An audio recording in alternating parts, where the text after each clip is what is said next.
Hello, and welcome to Wayne Esports Podcast. I'm Rishi, and I'll be your host for today, and probably every day, or every time we do a podcast. And I'm today joined by Misbah, the club president. How you doing? Oh, yeah. Oh, God, you... What? Yeah.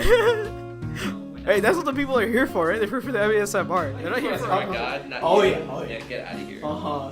Alright, so today we got a good amount of topics. So it's the first podcast, so let us know how it is. If it's terrible, if it's good. Just let us know in the comments down below. Just flame him, guys. Yeah, just flame me if it's terrible.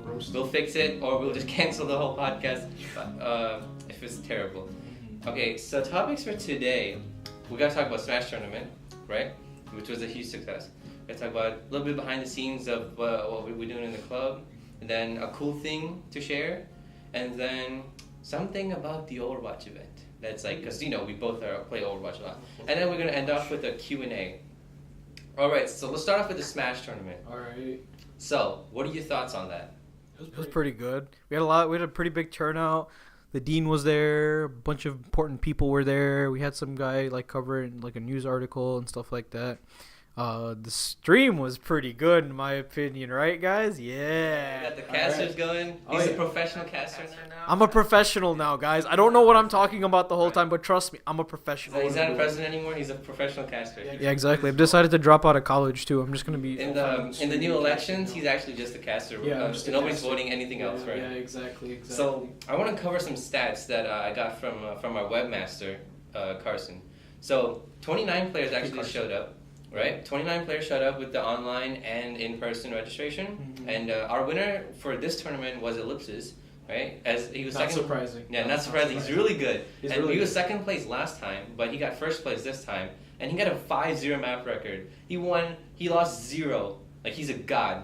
And if Senna was here, maybe what would have happened? A rematch with maybe first place. Who knows? Senna, where are you? Well, to correct you a little bit for that, Ellipsis was actually third place. Seno actually beat him during the first tournament. So I feel like if Seno was there, well, I don't actually know. I don't know which way it would have gone if Seno was there. Yeah, Senna, where guys, you can we get a rematch going? Rematch in the chat. Exactly. All right. Rematch. And then for the Twitch stream, which we did, was way bigger than last time. It was like a much higher production quality and everything.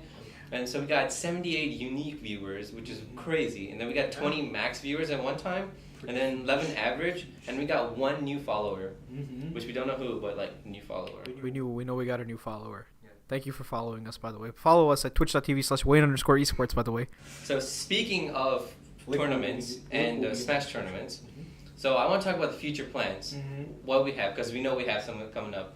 Well, we got another Smash tournament coming up in the summer. We're expecting to have one. My vice president of competition is currently in the works with that, with the Smash branch of the Esports Club. So keep your eyes out for that later. They're probably going to be putting up flyers and booking the rooms and stuff very soon. So we'll be advertising that. Hopefully we get an even bigger turnout than we did in the last tournament. The production quality in the stream is probably going to be better too. Yeah, because now we're doing it in the community room, right? Yeah, so now we could be able to charge people for coming down. I know nobody has problem paying it because people were like, you were charging really low last time. Yeah. So, and we can use that money to up our production quality and all the other stuff. I know some people might be a little bit stingy about paying money, but at the end of the day, guys, we're paying money so we can make these tournaments better. That's what we're doing. And I think they just want to play Smash. They don't care where. They just want to play Smash and compete. Yeah. And I think we did talk about quarterly tournaments, right? Basically, at one every season. Yeah, a lot of people were requesting it. They're like, hey, man, I had a lot of fun at the last tournament. I hope this is a more regular thing. I was thinking about doing it actually just once a year, just like a big event or something like that. But I think quarterly is the best way to do it. I think we might actually do a separate tournament, like a bigger one. But we're probably gonna have the venue somewhere outside.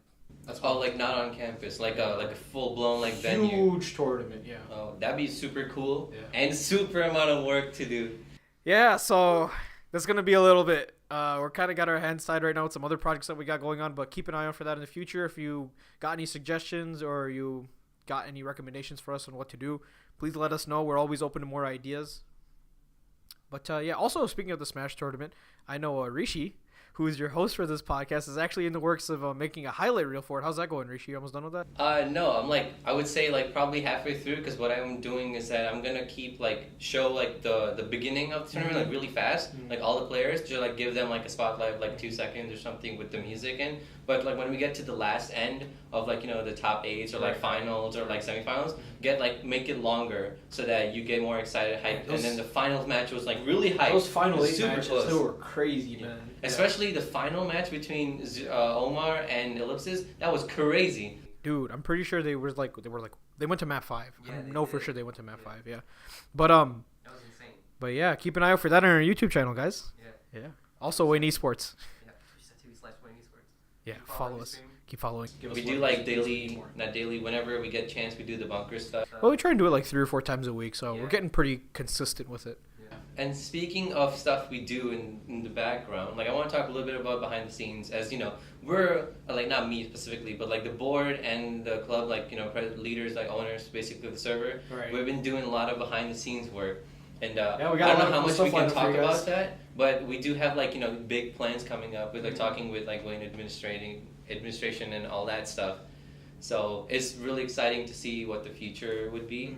And do we have anything to talk about? Any behind the scenes sort of?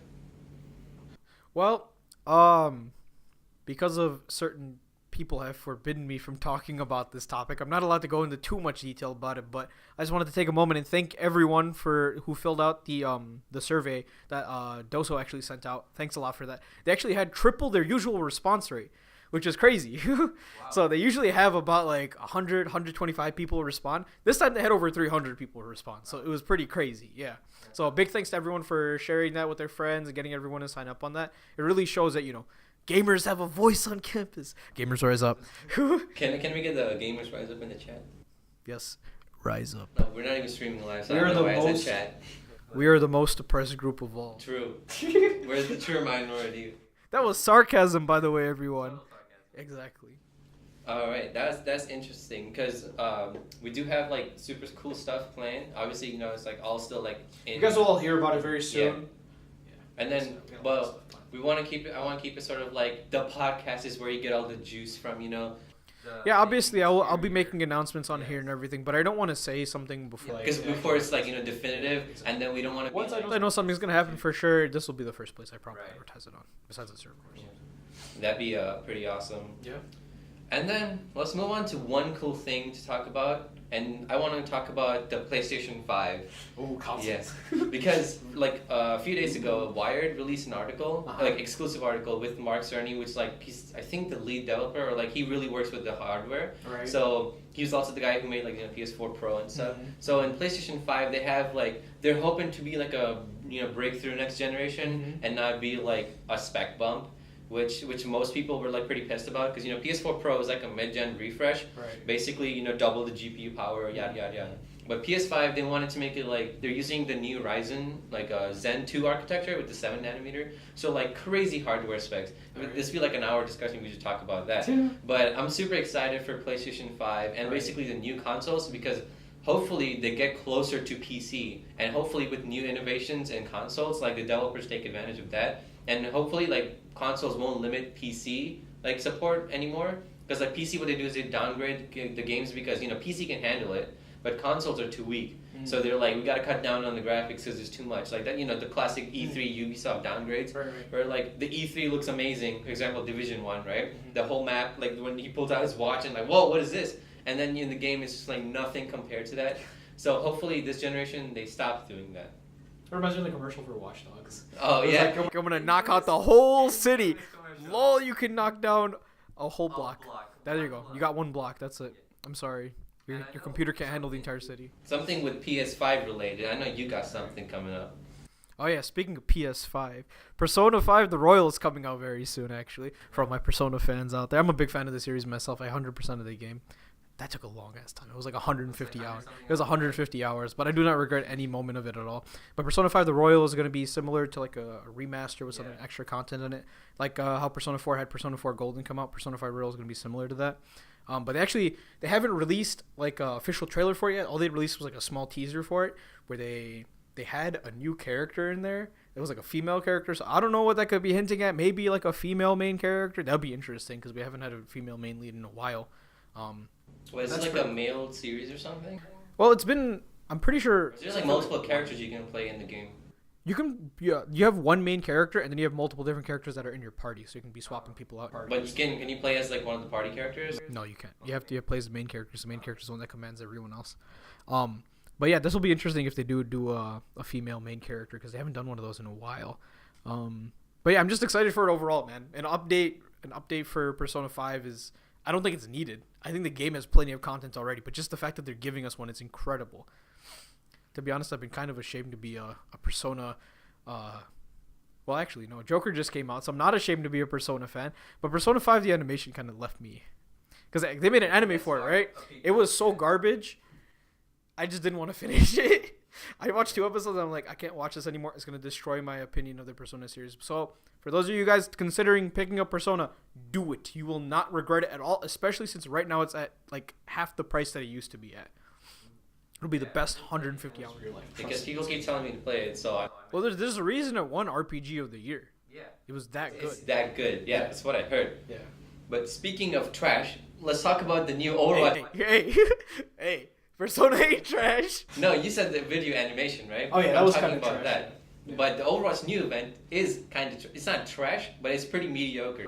Yeah, true. It was kind of underwhelming, especially since what I heard about it. Archives is supposed to be the event that everybody looks forward to per year because they work on it for like a year, right? And you get a new map, you get like new enemies and like a new lore. Finally, Blizzard releases like a lore once per 5 years, so you get all the lore you can.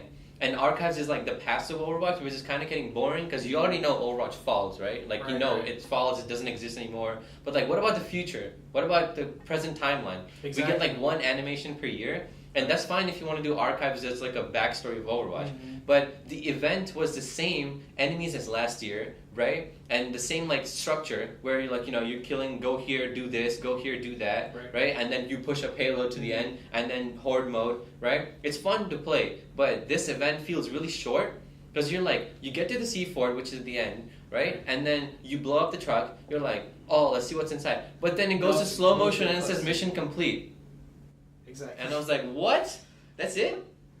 Like, Honestly, the character roster this year is kind of lackluster too, to be completely honest. It's 3 of them are the same characters from the 2 last ones.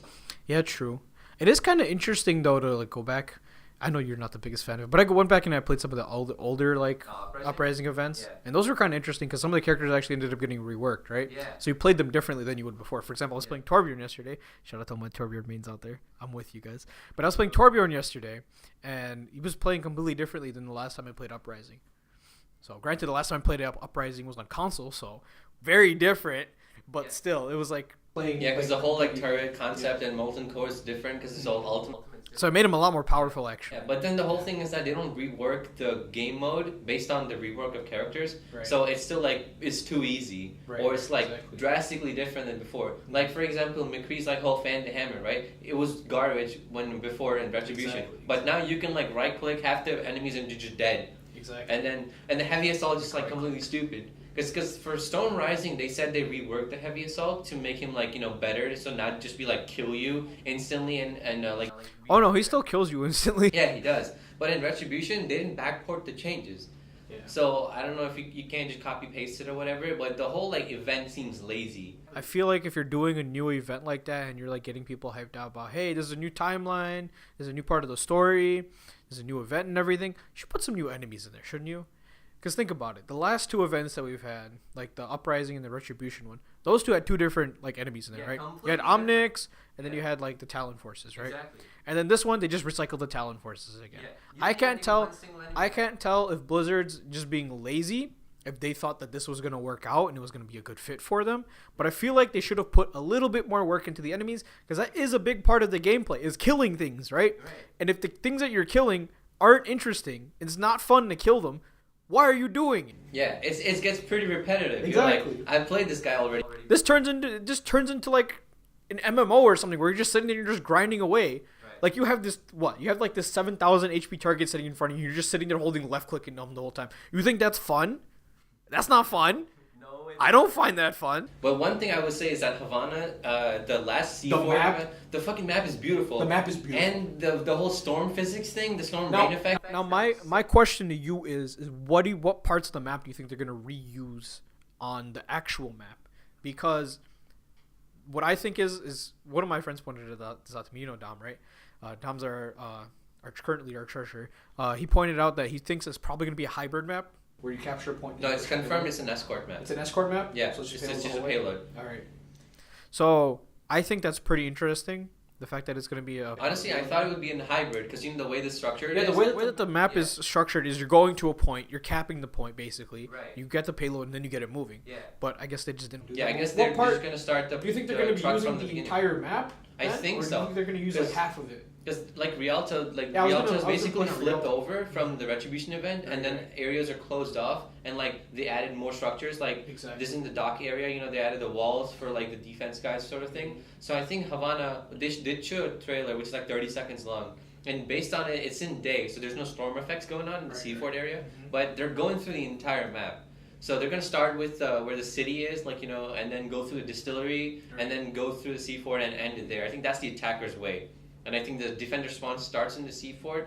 No, I think one before. What kind of characters do you think will have a high advantage here? Do you think you're gonna see? Because the map is pretty big, isn't it? But if you're running a payload map, I would think I'm expecting a lot of bunker I comps. see a lot of snipers spots. Oh, there's so many snipe spots, like little platforms here and there. I don't know how many You're are see a lot gonna of stay dive there. comps, to be completely Yeah, honest. because a lot Unless of on attack, times. you're going to see a lot of dive Because comps. the thing is that the event Storm Rising event might have different structures because they might not have all the sniper spots because they made them for the Talon snipers.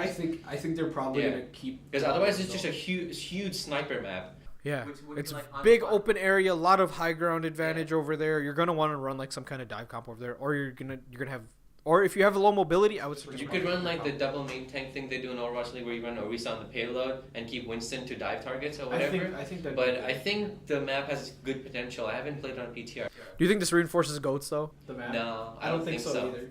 It's think really there's- not a goats map. It's not, because I feel like one, it's a payload, and goats doesn't really favor payloads, does it? It favors more points, holding points and stuff, like rushing your opponents.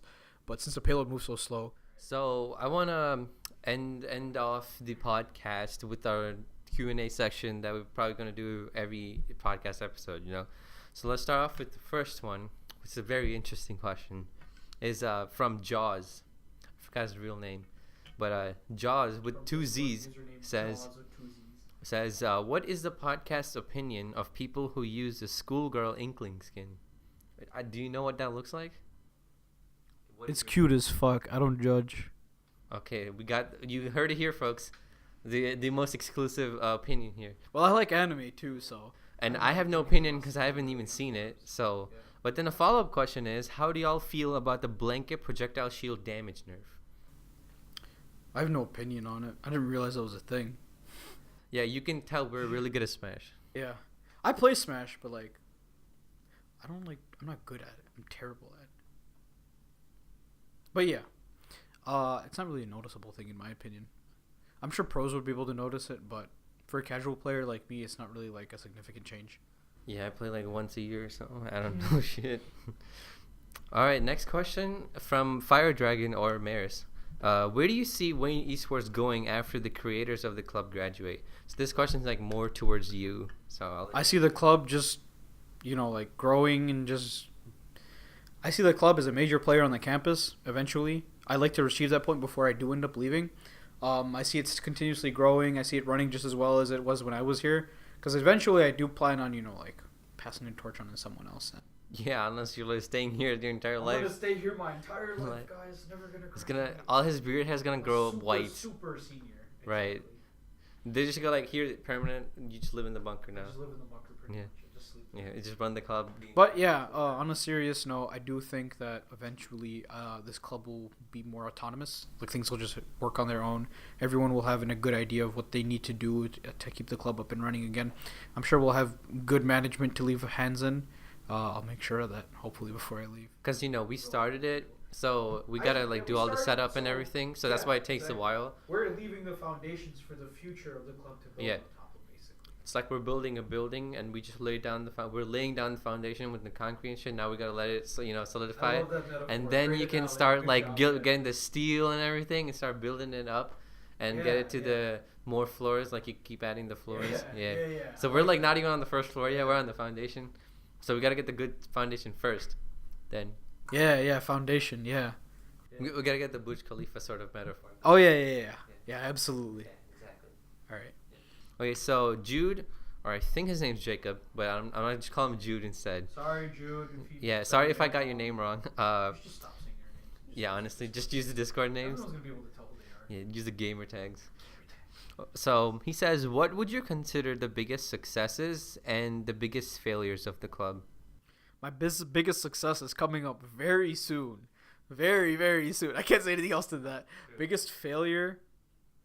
Do we have any? I would say, for me, the club failure would be like the better production value. That's it. Like to me, because I think it's not good enough. My failure right now is I'm disappointed in the lack of effort I've been putting in for the league people.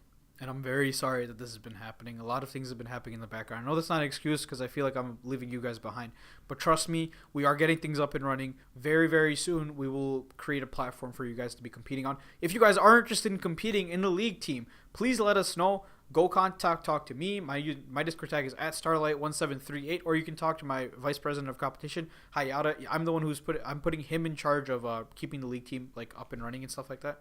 Also, if you're interested in Hearthstone, I'm interested in starting that too very soon. Or if you play Rocket League, let me know about that. We're planning on starting that very soon. But main thing that we need right now is competitors. If you are interested in competing in the collegiate circuit, please let me know and I can get you on there. No problem. All right? But that's the main thing I need right now is people who are interested in competing. Exactly. It doesn't matter if you're good. We can work on that. Skill can be improved. Motivation is something that's very hard.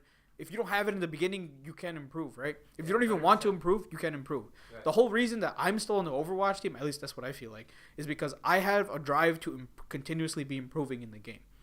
I'm continuously trying to find like my flaws, trying to improve. I didn't start out like gold at this game.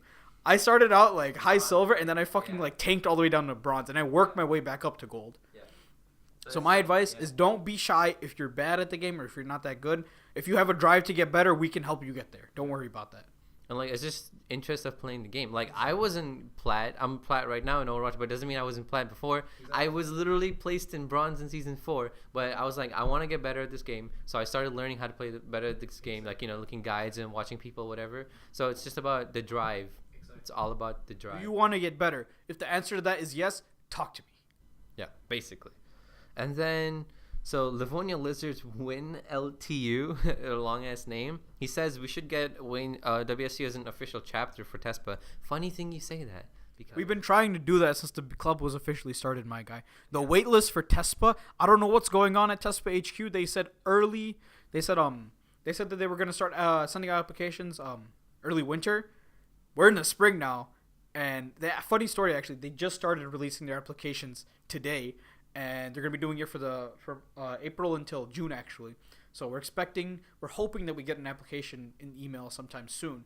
Once that starts up, there's a long application to like fill it out, get your club registered, fill out a bunch of paperwork, sending in pictures and stuff that shows that you're a club, showing that fulfilling all the requirements, like showing that you're game agnostic. Everything that we've been doing for the club so far is we're actually trying to fulfill the requirements of being a TESPA chapter. So to answer your question, we've already been on that, my guy. Yeah. And we've done all the requirements, right? Because all the requirements are fulfilled. I'm just waiting on the application right now. Yeah. But if we do get an application sometime soon, you can expect that if we do get the application, we should be a fully fledged TESPA chapter by August. So cross your fingers for that. If you got any problems with it, go talk to TESPA, man. Tell them, hey, send me an application, please. Because I've already tried asking them, and they're just being really slow about it.